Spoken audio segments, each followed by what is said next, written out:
Hey everybody, what's up? It's Jaquita with HerSpace On Cue. Today on episode 3, I sit down with an amazing, phenomenal woman who was given a diagnosis 5 years ago that she would not be sitting here today had she not made changes to her health and changed her diet. She's a BCBA, she's an author, a speaker, the founder of the Cosey Project, she's a business launch strategist. I present to you today Dr. Sammika Cosey. Welcome to HerSpace On Cue. I'm so happy to have you. Thank you so much for having me. I'm excited to be here. Absolutely, absolutely. I must say that HerSpace On Cue would not be where it's at right now if it wasn't for your accountability container. It really helped me to strategize. The SMART goal steps that you implemented helped me to literally break down all of these steps to be able to make HerSpace On Cue alive, right? And then at the same time, its name came from the yeses I got in the group. So yes. So I appreciate you for your accountability. No, thank you for joining it also. And I'm glad that you were able to give birth to this amazing show. Yeah, thank you. I always say, and thank you, and at the end of my credits, I don't know if you see it with HerSpace On Cue shows, because you really did help me. And so I'm so appreciative of you. Thank you. You're welcome. Okay, so you are an author, a BCBA, you are a speaker, you are a business launch strategist, you are the founder of the Cosey Project. Yes. Please tell us, you do so many things, you have so many titles. Tell us, who is the woman here today in 2025? Who's sitting here in front of us today? So in 2025, I can say the woman I am today is balanced. And so even though I wear so many hats, I made a post about this on Facebook the other day. Yes. When you wear so many hats, sometimes we develop this hustle mindset. Absolutely. That we have to do everything, and so often we lack sleep and things like that. And I was there. Okay. And today I can tell you that I still get everything done. Wow. But I'm balanced. Yeah. I still have that self-care. I still have time for me. That's beautiful. That was needed. I love that. I was always wondering, how is she doing all these things? You were posting this. Okay, I have this workshop. I have this, and I'm doing this, and I'm speaking here, and I'm interviewing these people. And I'm like, how the heck is she doing this? I'm exhausted. Yes. Yeah. So without the balance, it is extremely difficult. And that's one of the reasons I did the accountability container, because sometimes we have these big goals that we want to achieve, but then we need those smaller steps, and then also incorporating, not stressing yourself out trying to reach them. Absolutely. I love that so much. I really am grateful for the accountability container, because it really made it to where this was my focus. And, you told me, you said something so important in there. You said, even if you just do one thing, you're still moving that line of percentage to almost to complete, because of the fact that you did something. You did not do anything, and that is what stuck with me. So in times that I was tired, I was like, okay, well, I already have this checklist that she made us do, all the things that you got to do. It was like 30, 40 things on there. And then I started checking them off, but I'm like, okay, I can do this thing today, and that made it easier for me to get to where HerSpace is now. So, yeah. And I always talk about the Kaizen effect. And so it's just 1% better. If you think about someone building a staircase, if I just put one piece of wood down and the next day I put another and then keep laying that foundation, eventually I can build that staircase. Absolutely. Absolutely. I love that. It makes it not so overwhelming. I love it. Okay. Thank you for that. No problem. So you have such a powerful presence. I mean, you do so many things for so many people. You are, like you said, you wear all these hats, and you're this amazing person. I know we talked about just your story in general. And I know that inside of your story, there's been pain. Yes. There's been your health journey. Can you tell me a little bit about your health journey and, how you were still able to push through to get all these amazing things done, but you were dealing with your health in all these years? About 5 years ago, I had side pain. Okay.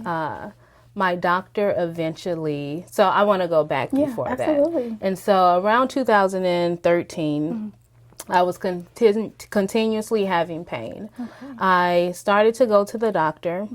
I was probably bleeding for about 60 days or so, going to a number of different doctors. I could barely walk. Wow. Ended up going to the emergency room because I was there so often.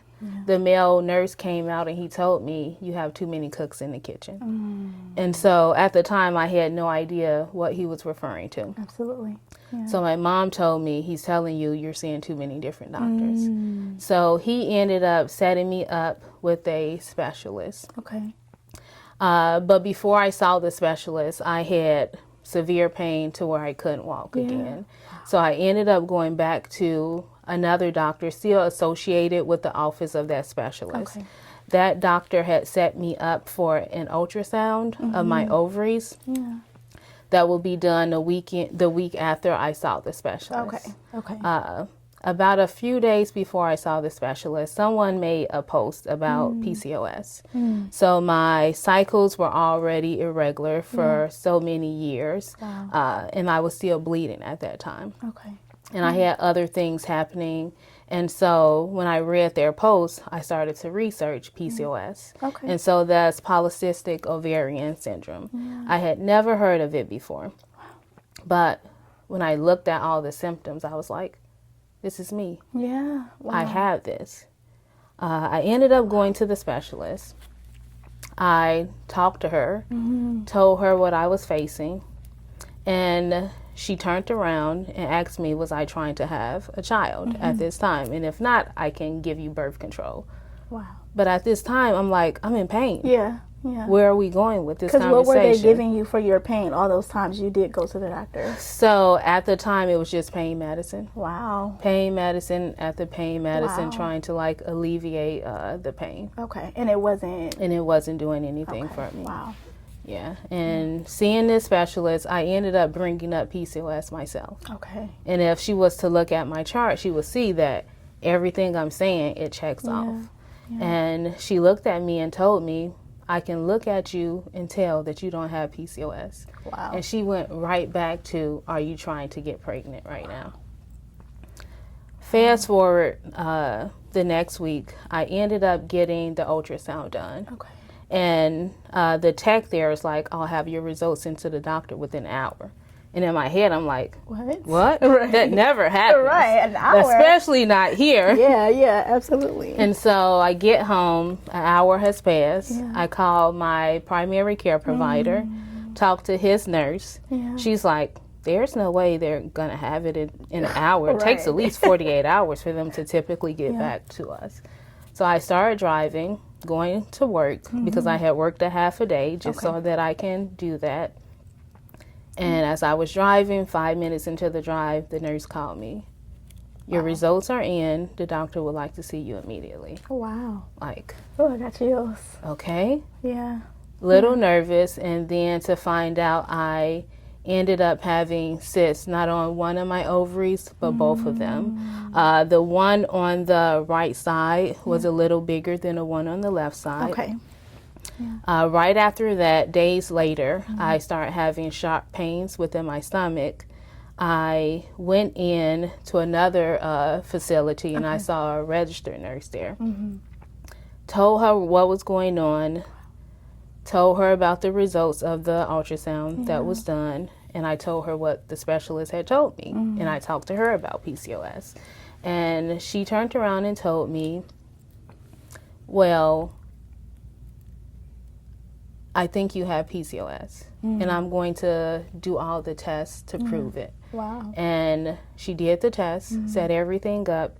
She ended up setting me with probably the best doctor that I have ever worked with in my life. Yeah. And that doctor set me up with a dietitian and all these other individuals to start working with me to help alleviate some of the pain for PCOS. Oh my gosh, wow.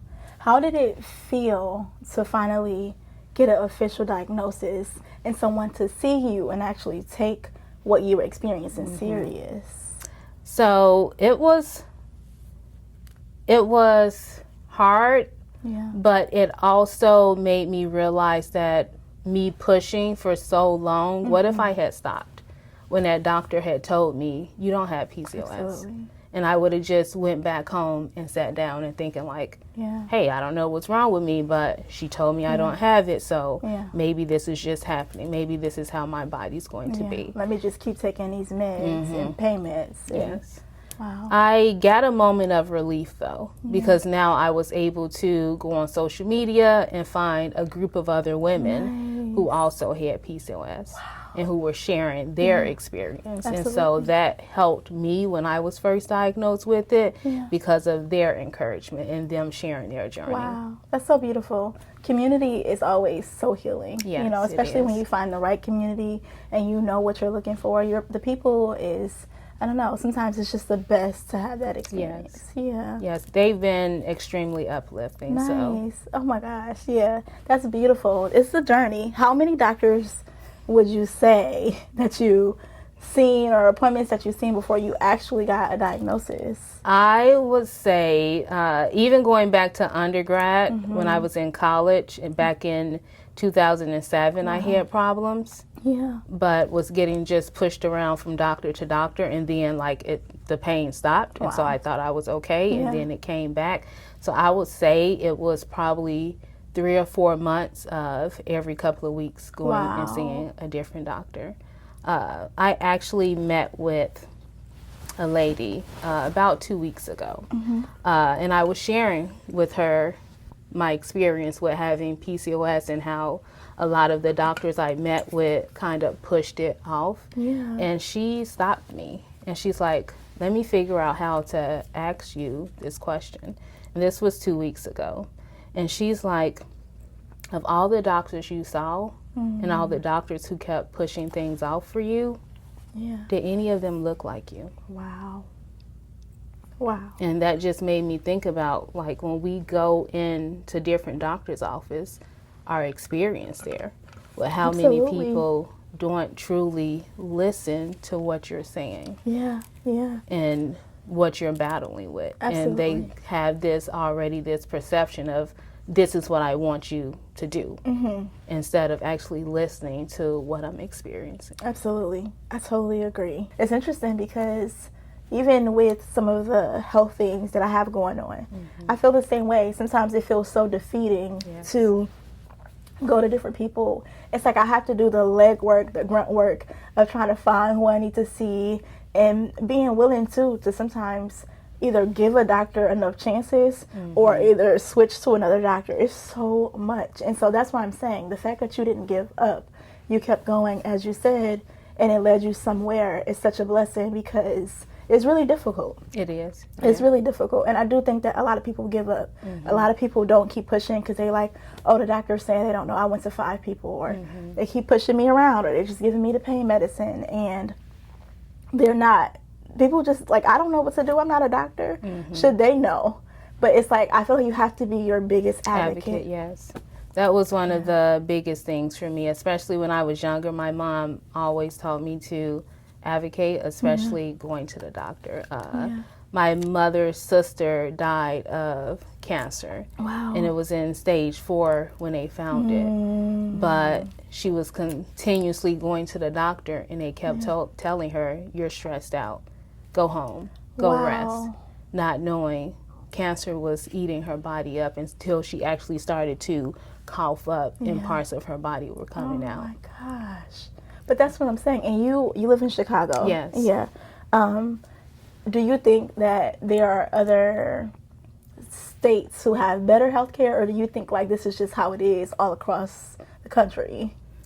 So I think that we have a system to where a lot of people in the medical field are not educating themselves on different conditions. Absolutely. And so I know for myself as a BCBA, it is my responsibility to stay updated on changes happening within my field. And I feel that now more doctors know about PCOS, but back then they didn't. Absolutely. And then I also feel that sometimes we get doctors and people inside of the hospitals who are focused on, it's almost time for me to go home. Absolutely. I'm coming here and then I'm going home. Yeah. And it's not really geared toward the care of their patient. And I feel that too, that when I work with my clients, sometimes I put, if this was my little cousin. Absolutely. And a lot of doctors and those in the medical field may not work on their patient like it was someone that they love. Absolutely. And like you said, unfortunately, sometimes there's a discrepancy, and we're not the same, from the same background, we're not the same skin color. It's unfortunate because you and I are both in, healthcare, mental health care, in the industry. And we know that you don't just discriminate just because somebody doesn't look like you. You try to put the care in and the work for your patients as they come to you based on this is what I know how to do, this is what I'm helping you with. Sometimes I feel like that too. When I go to the doctor, I'm like, this person don't look like me. This is a white male, or this is an older person, or this is do you really care? I remember going to the ENT, and the lady, she was like, doing like the scope up my nose to see if she could see my sinus and stuff. I was like, ouch. And like, I feel like I have a really good pain tolerance, but some stuff is just uncomfortable. So I was like, oh wow, that hurt. It was a little uncomfortable. She was like, oh, you'll be okay. It's not that bad. What? She said that to me. I never went back after that. I never went back because you didn't have enough empathy to understand like my experience. It was uncomfortable, even if it wasn't like knives, that amount of pain. It was still uncomfortable. So I do agree with you that sometimes people don't take enough, like doctors don't have enough care. And every now and then you do meet people, but you got to keep pushing. You got to keep pushing. You got to keep pushing. And then most doctors, should have stopped to say, are you okay? Absolutely. Apologize about that causing pain, or even tell you in the beginning, like, oh, this may hurt a little. I'm going to push in. I may have to go a little further just to ensure. But when you don't and you say, oh, it's not that bad. I never went back. That was enough for me. Because maybe it's not bad for her, but everyone's experience isn't the same. So. Absolutely. I agree. And you want people to treat you as an individual, not how you see or how you would react to something. I don't think that that's fair. So, I want to talk a little bit about the PCOS diagnosis. So what did you do? Because I know women personally who have PCOS. What did you do to, what did your doctor prescribe to you? What did they tell you to do to help change your life? I think that is important. So it was a big journey for me. My doctor at that time, Dr. Jacqueline Allen, she set me up with a dietitian. And Dr. Allen was actually the first Black doctor that I had at the time. I don't see her anymore because insurance changed and things like that. Absolutely. But she set me up with a dietitian who told me to go home and create a journal. Okay. And so I had to start writing out every time that I was in pain. Wow. She taught me how to go on back of boxes and start reading things and know what to put in my body and what not to put in there. And one of the biggest things that I noticed was red meat. Wow. Anytime that I had red meat, I couldn't walk. I would be in so much pain. I would be like grabbing things to just go forward and to start walking. Did the pain happen immediately, or was it? It happened within that same day. Wow. It happened within the same day. Okay. So even now to this day, so I have transitioned completely to vegan. Okay. Absolutely. But even to this day, if I go to a restaurant and they put even a little butter or something, something my body's not used to anymore, I immediately have pain. Wow. Yes. And that pain typically lasts for about 3 days, depending on what it was. Gosh. Wow. Okay. That was a big deal. How did that feel to discover that relation between what you were eating and your pain? I think if she would have never told me to do that, I would have never understood that it was occurring because of the red meat at the time. Wow. And so now, even to this day, when I have certain pains, I start writing things down. I know. What did I eat? What did I do? What restaurant did I go to? Because even though if certain restaurants serve other food outside of being vegan, we have no idea what it touched. Absolutely. What else they put in there. I know some years ago, I was starting to eat some vegetables and I saw the cook rush from the back of the room. You're not supposed to be eating that. Oh, wow. Yes. Are you serious? And I had already stopped stopped it because I can taste something was different about this vegetable. And I was just telling the person that I was with, like, they have something else in here. Oh my And gosh. I immediately saw him rushing from the back room saying, "You're not supposed to eat that." And he apologized, but yeah, but it was still, things happen, and that is unfortunate. I think it's difficult. Me and my husband ran into someone, a college friend from school at Walmart the other day, and she was telling us about her journey and how like she stopped eating meat for a while and how she saw the benefits to her body and what she was experiencing.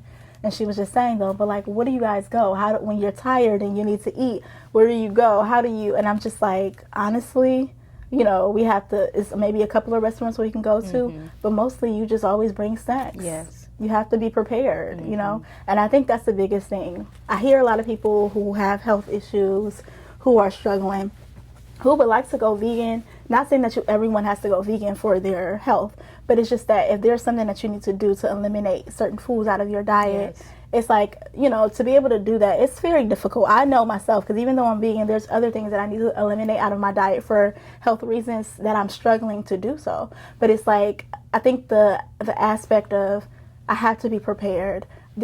My life changes. How much did your life change when you had to, like, I got to be vegan? And what else did you have? What other changes did you have to make? So I, after being diagnosed with PCOS, some years later, I was sick again. Okay. At the time when I had PCOS, the only thing that I had cut out at that time was different meats. Okay. And so I would have considered myself a pescatarian at the time, so I still had dairy and eggs and things like that. Yeah. But I started to get sick again. Okay. Doctor started to take tests. Wow. And found that it was something wrong with my liver. Wow. My liver enzymes were continuously high, so my doctor's like, I'm going to order you an MRI. Yeah. We get the MRI done. I had 2 spots on my liver and then a tumor. Okay. So my doctor called me in and sat me down and basically told me, he asked me how old I was at first.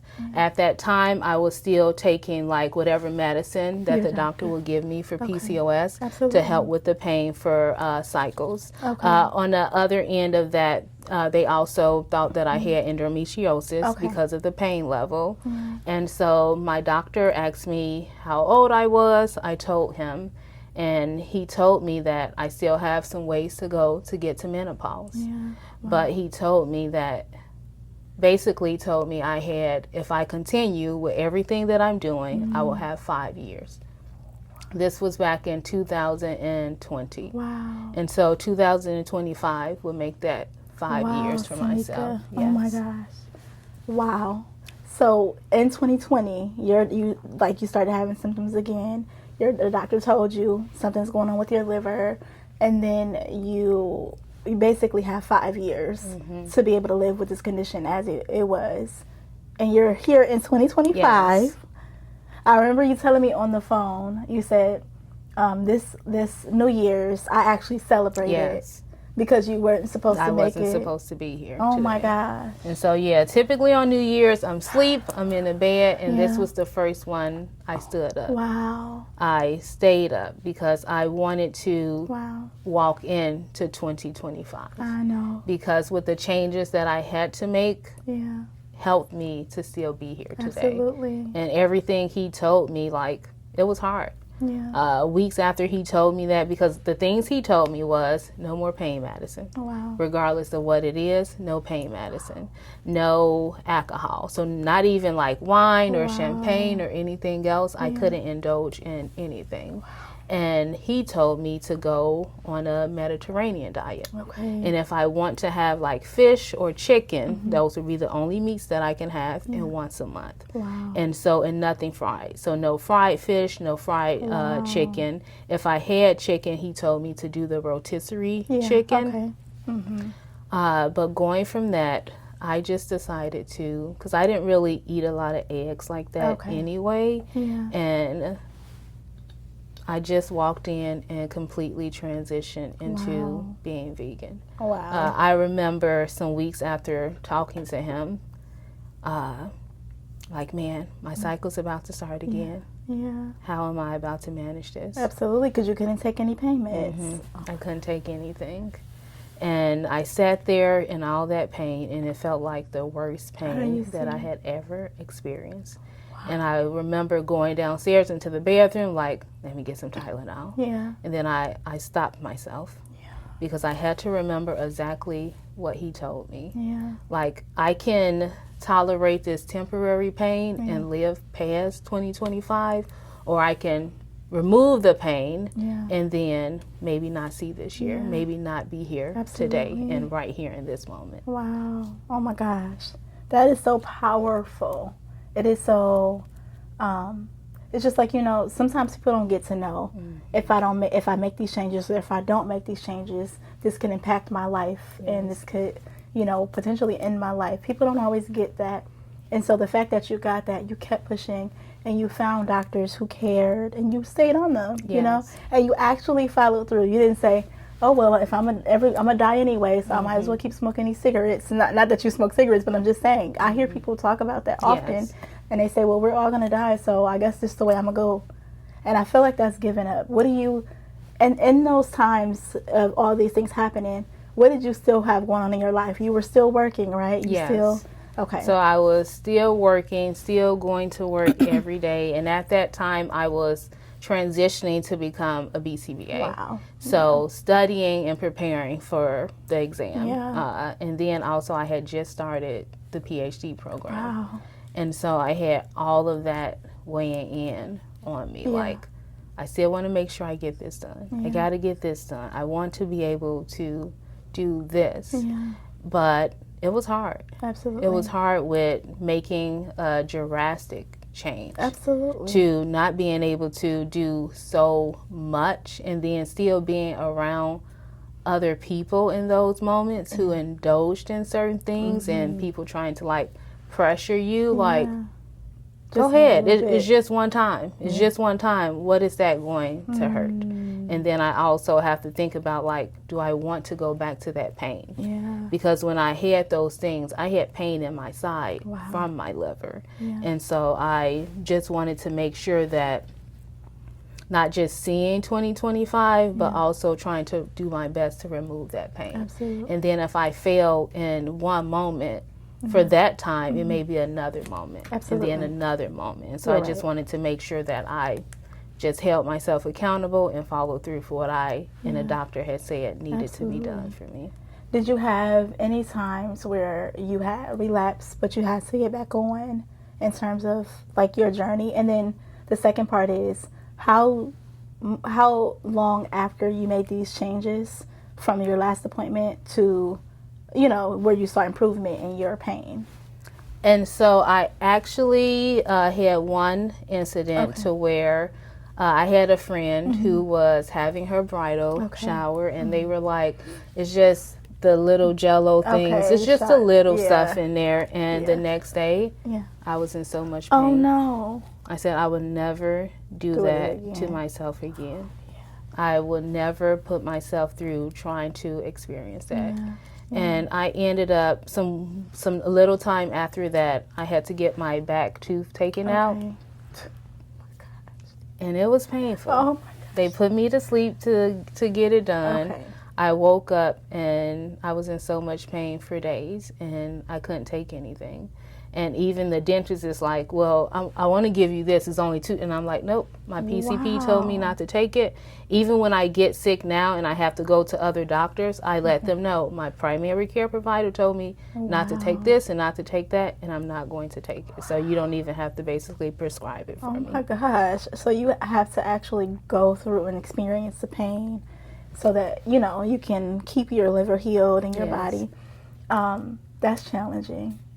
It has been extremely, extremely challenging. Yeah. And then to also, like now, health-wise, when I start noticing things being wrong, I go back to journaling. Okay. What have I been doing now? What has changed?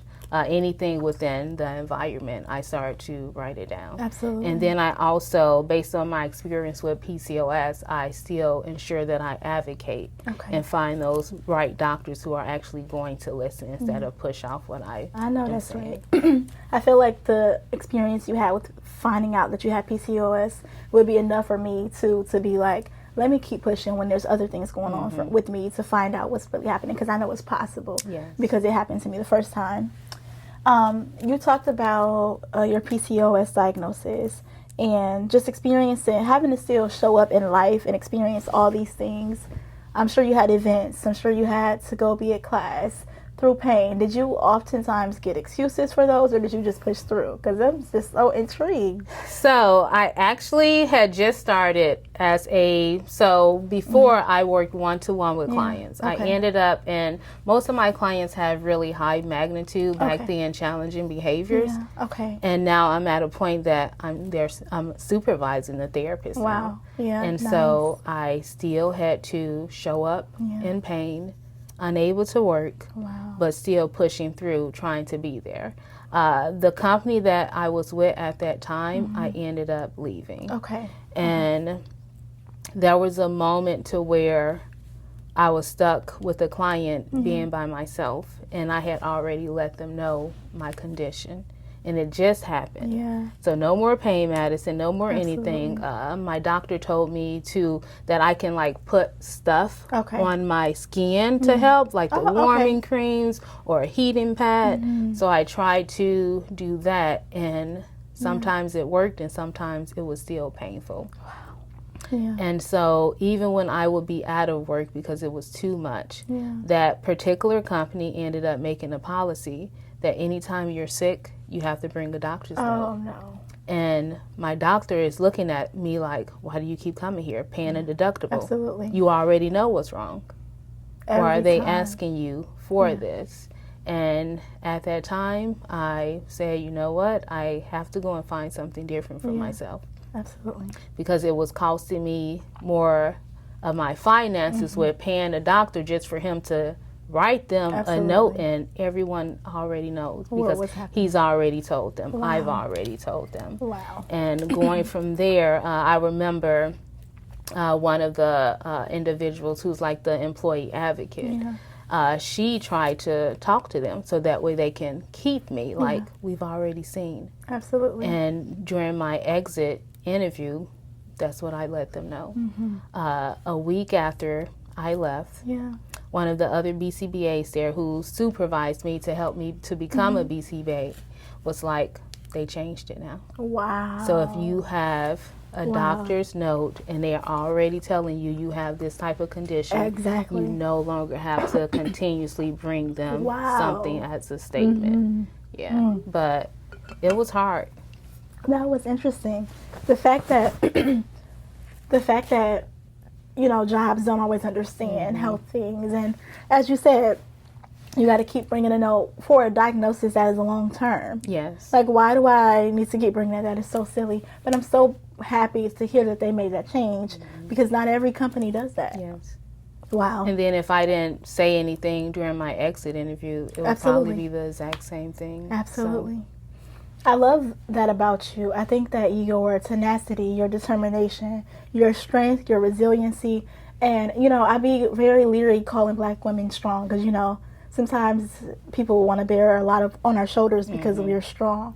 But I feel like for you, you've just showed up for yourself so well. You know, you've pushed through, and not only did you make a decision to say, I want to live and I'm going to change my life, but you're living, you're thriving, and you're supporting other people. You're helping other people launch their businesses. You're helping children with autism and who have trauma. You're helping so many people, so many families to overcome their own challenges. And I love that about you. And again, I feel like there's this accountability aspect that you brought into your life and that you're spreading to other people. So can you talk a little bit about that accountability you have for yourself? And so for myself, I would say that especially within the last year or so, especially this year, I've been more focused on not just trying to get something for myself, but also thinking about what God has intended for me to do and that impact. Last year I met a guy at a book fair. And one of the things he told me was, we're creating something that's going to outlive us. Wow. So all of the books, all of the people who I help build their business, who they connect with, I am still helping them indirectly by helping those new business owners directly. Absolutely. And so I'm always thinking about that.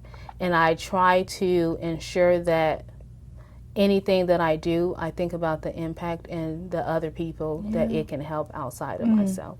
Absolutely. Yeah. I think that's a big deal. That's why figuring out your purpose and knowing that and reminding yourself that in times when you're like, oh my gosh, life is weighing on me heavy. I have all these personal things going on. And how I remember before I became a therapist, one of my friends was like, I think you should be a therapist. I told her, I said, how am I going to help anybody when I'm going through my own issues? Like, girl, what? And so it took me maybe a few months to go through my own stuff. I remember laying on the couch depressed. I was living in California with my husband. We were there for like 2 years. And I was so depressed. Like, I don't know what I'm going to do. I already had graduated. And to me, I just realized, I had to realize, what is it that you were meant to do on this earth, right? And then I just paid attention to patterns, my own self. And then from there, I realized all the things, well, at least I made this up to me, all the things that I go through is for me to help other people. So then it helps me to actually want to conquer the challenges and the obstacles that I have in my life, because it's not just for me, it's right? for someone else. Yeah. So, and I hope that doesn't mean like we're egotistical, right? But it's just like, I know that I'm here for a bigger purpose. And I think sometimes we get so caught up in just ourselves and what we're going through and what we can't do, and why it's so hard for us, and people play the victim, and we get into that mindset that we don't forget. But like, what is your bigger purpose for being here? So I love that that has been the driving force for you in holding yourself accountable, but also being able to hold so dearly other people and carry them. I just think that's beautiful. Thank you. One of the things I also think about is your testimony and the things that you survived and went through wasn't just for you. Yeah. So it wasn't just for me. Sometimes it's to show, as you were saying, those other people that they can too. So if someone sees your journey and see how you were able to make it through despite all of those obstacles, imagine what they can do also. Yeah. What would you say to someone who's like, but I'm not that strong, but I have this going on. I can't leave this job. I can't, I need to take these medicines because I got these kids and I got these people. What would you say to them if they are dealing with some health issues and they really need to make a change, but they're like, I got to eat this chicken. I can't. What would you say to them? What is your why to live? What is your why to survive? Because when your why is bigger than yourself, because when we're stating those things, we're just focused on us. We're not focused on your kids, your family, the people that you're going to be able to impact through it. And then so often we think about like the pain at that moment. We think about what we're going through at that moment. Anytime I think about a challenge or an obstacle, I always think about, if this was an obstacle course, how would I get to the end of it? And so just taking that into consideration too, as you're going through all of those different things. This thinking about and coming up with ways that you can manage and end up getting through it. Because typically when we're in pain and going through things, we always think this is the worst pain, this is the worst experience. But a lot of the times what you're experiencing right now is preparing you for something you may be able to deal with in the future, or even helping someone else to deal with it. You're so right. Yeah, I agree with you. I feel like, maybe more people need to look at that. As you said, like, ask yourself those questions that Dr. Sammika just said, like, what is it about your life, and just like, what is your bigger reason, your bigger why? I know for you, your health journey did not stop at PCOS. Yes. You had some other things that occurred. Tell us a little bit about those things and how you were able to still be like, okay, I got through one thing, but now these other things are popping up. That is defeating. Just tell us about it, please. Yeah. So in October of 2024, I started to have vision challenges, and a lot of head pressure. Okay. Going back to, I'm writing stuff down again, trying to figure out what it is. Yeah. One day I was driving, Yeah. and it was early in the morning, about 8 o'clock, so the crossing guard is out there. Kids are about to cross for school, going across the street, and I noticed with this eye, my vision was really bad and it was blurry. Wow. Okay. And I had to stop myself, like, something's wrong. Yeah. I need to go to the doctor. Yeah. I called in to the closest eye doctor. He saw me that same day. I went in, they did all these different tests, asked me if I wore glasses. I told them no. Yeah. When I finally sat down, once he got all the results, he started to talk to me about glaucoma. Okay. He let me know I had a lot of pressure behind my eyes and possible optic nerve damage. Wow. And so what that would mean is, and he tried to make everything like easy and keep me calm, and told me if you do have glaucoma or if it's going to happen for you, it's early. And so with eye drops and things like that, everything should be okay. Okay. And so at that time, I was thinking that something was only wrong with my left eye. Yeah. But he's like, the left eye has more pressure, but it's still in the right eye too. Wow. So if it was to, glad you came in, he told me, because we can see it now. Absolutely. He referred me to go see someone else. Okay. I ended up going to see someone who my primary care provider also worked with. Okay. So being able to see him and running those tests, still scared. Yeah, of course. Still extremely scared because I love to travel. I love to see things. I love nature. Absolutely. And having someone telling you that you're possibly going to lose your sight is extremely challenging. Yeah. Wow. Probably this was October, maybe about January. Wow. I finally was able to sit down with it Okay. and to be okay. Yeah. Okay. I remember talking to my cousin Tamara, and she asked me, because I told my mom, my husband, and some other people, but my cousin Tamara also does like juices and things like that. And so we worked on different things to help the eye pressure to get down. Absolutely. And so she was helping me with that. But she asked me, how are you feeling? Yeah. And I told her I finally feel okay, and I can accept what's happening with my eyes. I still ended up having so much head pressure though. Okay. And then right after that, I started to fall out. So I would be walking down the stairs. Luckily, it will always be the bottom of the stairs, and I would just fall. Yes. Oh my gosh. In the kitchen, grabbing, holding on to something, I'm about to fall. Yeah. Pushing forward, going to see a neurologist. That neurologist was just like, you have PCOS. The headaches are probably just related to PCOS. Yeah. And I'm like, I have headaches when my cycles come on, Yeah. but this is consistent. Absolutely. This is causing me to fall out, to become dizzy. There was one moment to where I had just got home from work. Okay. I'm in the back of my own house. Yeah. My husband had opened the blinds, and I stood there and I froze. And I'm looking like, where am I at? Wow. I started to have trouble with my memory. Wow. And so I sat down, I sent this neurologist a full message, Okay. letting her know like something's wrong with my memory. Yeah. My vision is still messed up. I have a lot of head pressure. I'm starting to fall now. Yeah. I have bruises all over the right side of my body. Wow. And she's just pushing these 2 medications. Go pick up the medication that she told me to get. Yeah. And before I take anything, I look it up. Damage to the liver. She didn't read my file enough to know you cannot give me these. Absolutely. And so I had an appointment set up for her again, and I didn't go. Absolutely. And at that time, I stopped. Yeah. But we had already scheduled for an MRI of my brain. Okay. Because I was telling her at first, but once I put it in writing, so if something happens now I've already told you in writing, and all of the other nurses and stuff, they can see that I'm telling you something's wrong, because she was brushing everything I was saying off. And finally took the test, and I had a cyst in the center of my brain. I believe it's like a 2 centimeters right now.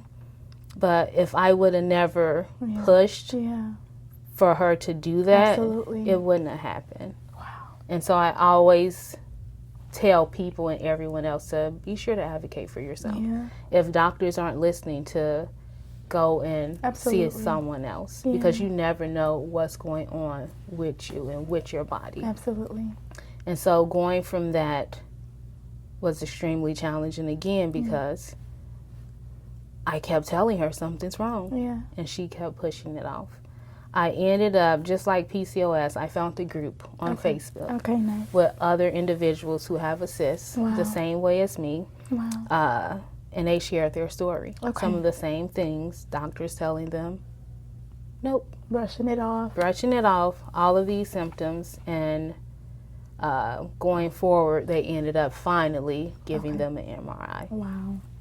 Yeah, and so that was extremely challenging, especially even with this same neurologist that I was seeing. Of course. Once she found the cyst and they told her it was there, she's like, it's probably not even associated with what you're going through. Oh my God. Like, what? What is wrong with her? So I'm just falling out for nothing. Yeah, absolutely. Yeah, and so that was difficult. Yeah. I've been so much better now. Okay. I've been able to change a lot, even more within my diet. Because even though I was vegan, there was still like the junk food vegan aspect of me. Yes. I was still doing the Beyond Burgers and still doing all of this other stuff. And at that moment, I was listening to YouTube with Brother Yaki. And he was mentioning things, and I ended up cutting all of those out.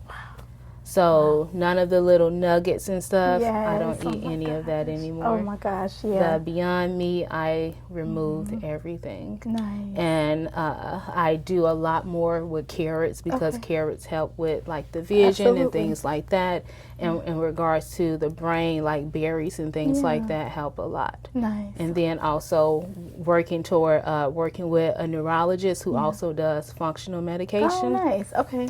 So he doesn't just give you medication. They help you plan out a diet, basically based on your whole body and based on you. So, wow. And are they covered by your insurance? No. Wow. And so when you go, now the blood work and things like that, your insurance will cover it. But anything else, they will not cover it. Yeah, it's just like a lot of insurance company, if doctors are pushing medication on you, they're fine with paying for it. But a doctor who's telling you like, nope, we're going to get you better without putting all that other stuff into your system. Absolutely. Then they don't want to cover it. Yeah. Wow. I think that this just highlights, like your journey highlights the system of healthcare and how difficult it is. You really have to have money sometimes to be able to afford to live and to really be in good health. And that too, you know, to be more mindful of the foods and things that you eat, because a lot of the things that we go through is because of food. It's because of the things that we're putting in our body. We think that it's okay. Oh, this won't hurt. Like you said, let me get a little bit. This won't hurt. And I'm even guilty of that too. Again, that's things that I know I need to cut out, that I'm having a very hard time cutting out. But I haven't been to a doctor who told me, well, you need to cut this out because it is. So now it's me trying to have this discipline myself and to tell myself, you don't want to let it get there. Just like stop.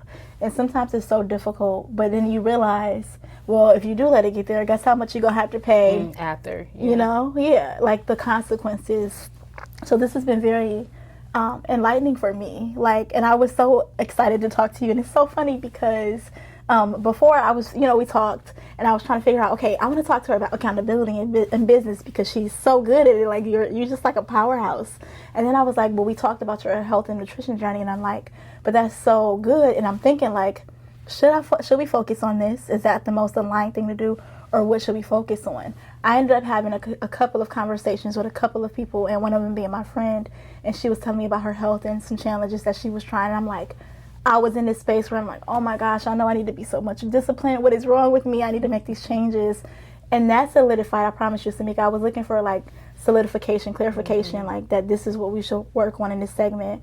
And then when I talked to my friend and she was telling me she had no clue that I was even going to be interviewing you, and she said that, I was like, this is exactly what we need to focus on. Because there's so many women, people in general, right? Black people especially, who are not getting the health care that they need. For one, we already know what's going on in the country with health care. That's already driving people crazy. But even with the care that we did have, it was still, it has its own obstacles and challenges, right? And if you are not advocating for yourself, if you are not paying attention to your body, if you are just like, oh, my arm keep hurting, but I'm going to just let it be, I'm going to just let it hurt, I'm not going to look into it, like that's where we go wrong, right? But just not paying attention to it. And I feel like I told myself before, and I told my husband, I said I sometimes feel like my body is betraying me. Like, did you ever feel like your body was betraying you? I have throughout, because so going back to October, I was already vegan at that time. And so the most painful thing for me was, I'm doing everything right. Why am I still facing this? I'm doing everything right. And before that, back in 2019, I was diagnosed with alopecia. Wow. And so I had lost so much of my hair. Wow. And I'm still sitting here like, I'm doing everything right.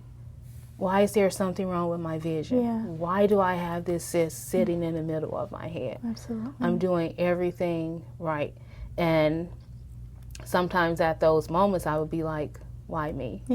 Why do I have to go through this? Absolutely. Why is all of this happening to me? I'm doing everything right. I'm doing this, I'm doing that, I changed. And it kept just hitting me and hitting me and hitting me. And then in those moments, I just started to think about, why not me though? Why not me?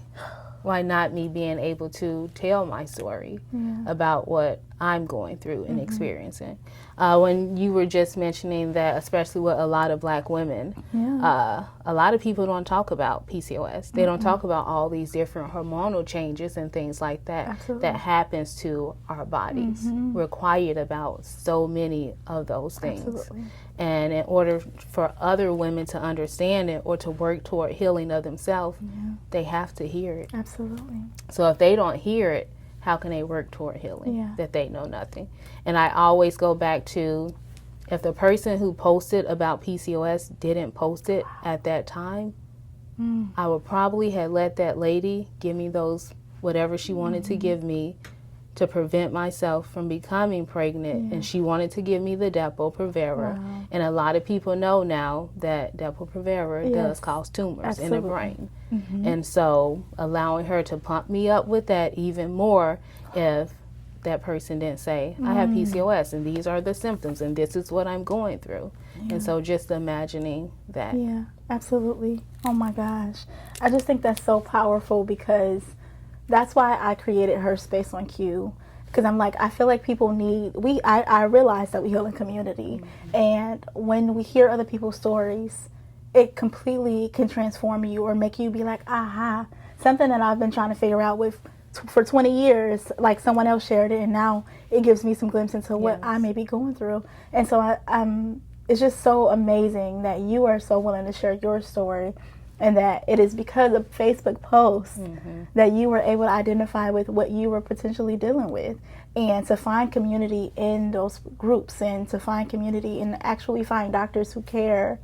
I just think it's such a big deal. And as you said, on this journey, sometimes even though you can be doing the right things, you can be eating what you need to eat, exercising, all the things, that sometimes things still happen, and you got to keep advocating for yourself.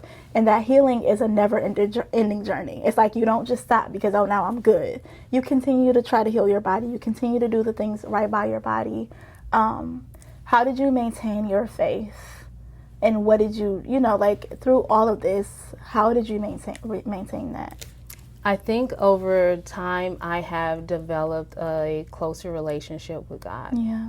Like my relationship is so much different now. Yeah. I will typically just pray and then, you keep going about your day. Yeah. But my relationship is different now. And as a child, one of my favorite scriptures were related to how God will feed the birds, right? And so the birds and the lilies and all of those things. And I always think about, if the birds have something to eat, God will surely take care of me too. Absolutely. And so just developing that relationship, and then also having the faith.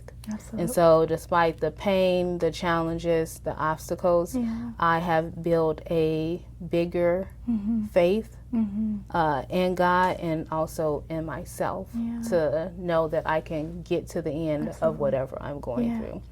I love that. There was a minister who came. I was at a vendor event a couple of weeks ago. Okay. And he was talking about the situation that he was currently in the past. And he said that he was on the phone with another minister, and he told that minister, "I'm just waiting for the light at the end of the tunnel." And the other minister told him, "Why not just turn the light on now?" Ooh. So it's like we're waiting for things at the end. Why not? You may have what you already need. Yeah, just go ahead and try to change that situation. Absolutely. Instead of waiting. Yes. I love that. And if, people could take away a message, from this segment, I hope that they understand that they have more power than they think that they have. They don't have to accept the no's. They can keep going. And yes, it's trying. And yes, you still have bills. You got this situation. You got family issues. You have all of these things going on. But you're alive. It's a gift to be alive. Yes. And it's like to see your life as a gift and to see the purpose in your living. Hopefully that's enough for people to continue to fight and advocate for themselves. Yes. And to know that, as you said, maintaining their faith in whatever spiritual aspect and higher power they have, but to also be adamant about their own work and grabbing that light now. You don't have to wait. You can just have turn it it now. on right now. Yeah. I love that so much. I think I have one more question and then we're done. If the version of you from 5 years ago could see you now, what would you want her to know about her body, her purpose, and the life she didn't think that she'd get to live? I would tell her that she's beautiful inside and out, and to not give up on her. Yeah. To keep going. Yeah. To face the challenges head on. Yeah. And to know that she can do all things. Yeah. I love that. I love that so much. Yeah. I thank you so much for just being able to, for one, drive 4 hours to Michigan, to be here and sitting on this couch, but to share your story, to be so resilient and vulnerable. Again, when I met you in HerSpace Women's Group. Yes. And I did not know, for one, everybody, we are related. And I did not know that Sammika was my cousin. I was just like, oh yeah, I got one person coming. I don't know who this is, but she's coming. And then my mom said, Sammika, your cousin? I'm like, huh? She's my cousin? And she was like, yes. But meeting you has greatly influenced my life in such a positive way ever since that first meeting. And so I'm so grateful for you. I didn't know what it was going to turn into, but I appreciate your gifts, and you have blessed me so much. So thank you for being here. Your life is so purposed. You are purposed. You have, served so many people. You have touched so many people. And so I just am wishing you the best in your health journey, I don't know, and all the endeavors that you have. And I'm continuing, and I'm hopeful about our journey to continue in whatever capacity it looks like, because I admire you so much. Thank you so much. And thank you for creating HerSpace too. Absolutely. No problem. Is there any last thing you want to say to the people? So I will tell everyone just to stay focused on what it is that they're supposed to do in life, and even when they face obstacles, to remember their why they're doing it. Why? Your why has to be bigger than you, and that's what's going to push you and motivate you to continue to go. And just to focus on also getting disciplined within yourself. Absolutely. Yeah. Thank you for that. Can you tell the people where to follow you, where they can reach you? Yeah, absolutely. So on Instagram, I am Dr. Sammika Cosey. On Facebook, you can look up Sammika Cosey. The same thing on LinkedIn, Dr. Sammika Cosey. And then on Facebook also, you can follow us at the Cosey Project for more information about our nonprofit. Absolutely. Yeah. Thank you so much, Dr. Thank Cosey, you for for having me. Yeah, well, thank you for being here. And yeah, that's it. Thank you. Absolutely.